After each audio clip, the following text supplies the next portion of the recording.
बिस्मिल्लाहिर्रहमानिर्रहीम। अस्सलाम वालेकुम। मैं आपको रमैसा सीक्रेट शेफ़ के किचन में खुशामदीद कहता हूँ। अंडे वाली दाल चना आलू लौकी की रेसिपी को शुरू करने से पहले मेरी ये दुआ है कि अल्लाह ताला आपको, आपकी फ़ैमिली को और आपके बच्चों को सेहत और तंदुरुस्ती वाली ज़िंदगी अता फ़रमाए। तो लौकी सेहत के लिए बहुत ही ज़बरदस्त सब्ज़ी है। ये हर किस्म के हार्ट पेशेंट के लिए, हर किस्म के मरीज़ के लिए बहुत ही ज़बरदस्त है। तो चलें आए स्टार्ट करते हैं इस रेसिपी को। बिस्मिल्लाहिर्रहमानिर्रहीम। इसके साथ ही ये मैंने मट्टी की हांडी ली, इसमें तकरीबन आधा कप के बराबर मैंने तेल डाल दिए। तेल डालने के बाद आपने इसमें स्लाइस प्याज डाल देने हैं आधा कप के बराबर, और इसके साथ ही मैं लौकी जो है इसमें डाल दूंगा। लौकी डालने के बाद मैं इसमें ग्राइंड किए हुए टमाटर तकरीबन 1 कप के बराबर हैं, ये इसके अंदर डाल दूंगा। डालने के बाद मैं इसमें 1 टेबलस्पून के बराबर नमक डालूंगा,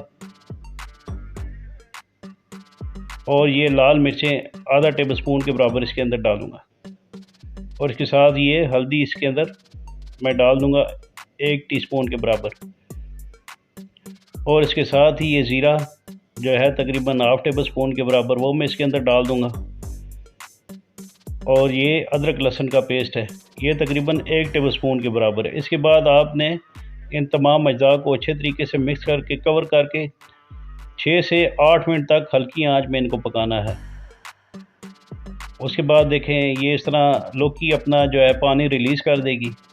पानी रिलीज़ करने के बाद आपने इसके अंदर ये दालचना है जो मैंने नमक वाले पानी में बॉयल करके रखी हुई थी, ये आपने इसके अंदर डालकर इसको अच्छे तरीके से मिक्स कर लेना है।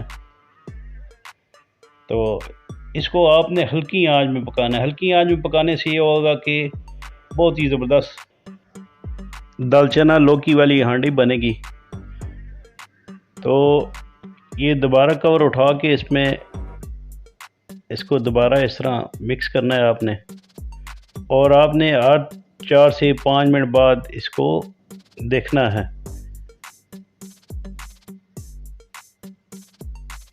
तो इसके बाद ये मैंने कवर कर दिया था, अब फिर जो है इसको मैं चेक करूँगा। तो ये देखें माशाल्लाह जो इसकी अपनी नेचुरल सॉस थी, इसमें मैंने कोई पानी वगैरह नहीं डाला। तो इसको मैंने कद्दू के पानी में ही जो है पकाया है, और चने के पानी में, दाल चने के पानी में। तो जो चीज़ नेचुरल से होती है उससे बहुत ज़बरदस्त खाने में टेस्ट आता है। इसके बाद मैं अदरक ये जूलियन कटी तकरीबन 1 टेबल स्पून के बराबर इसके अंदर डाल दूंगा, और इसके साथ ही ये मेरे पास गरम मसाला है हाफ़ टी स्पून के बराबर मैं इसके अंदर डालूंगा, और ये काली मिर्चें ये 1 टीस्पून के बराबर, और इसके साथ ये धनिया पाउडर है हाफ़ टेबल स्पून के बराबर। इसके साथ ये सब्ज़ मिर्चें ये मैं इसमें डालकर इसको दोबारा मिक्स कर लूँगा।